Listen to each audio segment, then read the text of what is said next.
ஹிந்தியில் நம்ம இப்போது டே 18க்கான வேர்ட்ஸ் எல்லாம் என்னன்னு பார்க்கலாம். நீங்கள் ஈஸியாக பேசுகிறதுக்கான வேர்ட்ஸ் தான் நான் இப்போ கொடுத்துட்ருக்குறேன். இதை ஃபஸ்ட்டு நீங்கள் லேர்ன் பண்ணுங்கள். அதுக்கப்புறம் நான் எப்படி பேசுகிறது, ஹிந்தியில் ஈஸியாக எப்படி பேசுகிறதுன்னு நான் உங்களுக்கு சொல்லித்தரேன். இப்போது இன்றைக்கி டே 18க்கான வேர்ட்ஸ் என்னென்னா, ஹிந்தி மந்த் ஜனவரி, ஃபெப்ரவரி, மார்ச் இருக்குது இல்லைங்களா, அதை நம்ம எப்படி ஹிந்தியில் ப்ரொனவுன்ஸ் பண்ணுறது அப்படிங்கிறத நம்ம இப்போ பார்க்க போகிறோம். इंग्लिश मंथ्स इन हिंदी அதை நம்ம ஹிந்தியில் நம்ம எப்படி சொல்ல போகிறோன்னா, अंग्रेज़ी महीनों का नाम हिंदी में. अंग्रेज़ी महीनों का नाम हिंदी में இங்கிலீஷோட மந்த்து அதை நம்ம ஹிந்தியில் எப்படி பார்க்குறதுன்னு. இப்போ ஜனவரி, அந்த ஜனவரிங்கிறது இங்கிலீஷில் இருக்குது இல்லையா, அதை நம்ம எப்படி ப்ரொனவுன்ஸ் பண்ண போகிறோன்னா ஜனவரி, ஜனவரி, ஜனவரி. நேம் சேம் இதே தான். ஸோ கொஞ்சம் சின்னதாக மாறும். ஜனவரி.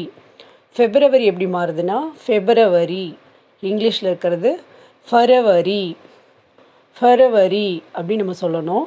ஃபரவரி, ஃபெப்ரவரியை ஃபரவரி. அடுத்து மார்ச்.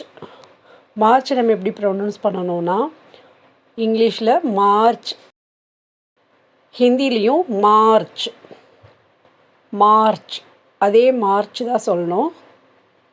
அதே போல் இங்கிலீஷில் ஏப்ரல், அதை நம்ம எப்படி ப்ரொனவுன்ஸ் பண்ணணும்னா ஹிந்தியில் ஆ போடணும். ஆப்ரைல், ஆப்ரைல் அப்படி சொல்லணும். ஆப்ரைல். அடுத்து மே.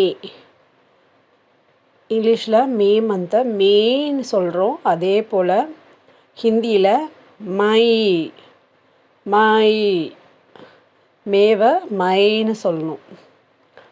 அடுத்து ஜூன், ஜூன், ஜூன் நம்ம ஜூனே தான் வரும் ஹிந்திலையும், ஜூன்.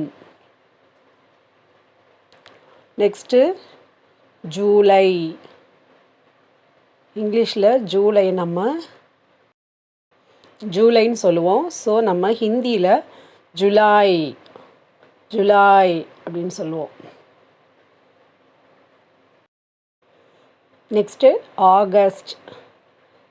இங்கிலீஷில் நம்ம ஆகஸ்ட்னு சொல்கிறோம். அதை நம்ம ஹிந்தியில் எப்படி சொல்கிறதுனா அகஸ்த். அதை நம்ம எப்படி சொல்கிறோம் அகஸ்த், அகஸ்த்.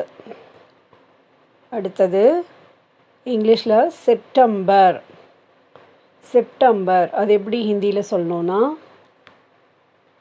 சித்தம்பர், சித்தம்பர். செப்டம்பரை நம்ம ஹிந்தியில் சித்தம்பர்னு சொல்லணும். நெக்ஸ்ட்டு இங்கிலீஷில் அக்டோபர், அக்டோபரை அக்டோபர், அக்டோபர்னு சொல்லணும் ஹிந்தியில். அக்டோபருங்கிற இங்கிலீஷை ஹிந்தியில் அக்டோபர்னு சொல்லணும். Next November. இங்கிலீஷில் நவம்பர் நம்ம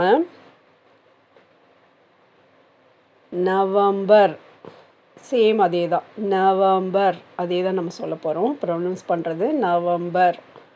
டிசம்பர் நம்ம இங்கிலீஷில் டிசம்பருங்கிறத நம்ம ஹிந்தியில் எப்படி சொல்கிறதுனா டிசம்பர், டிசம்பர்னு சொல்லணும்.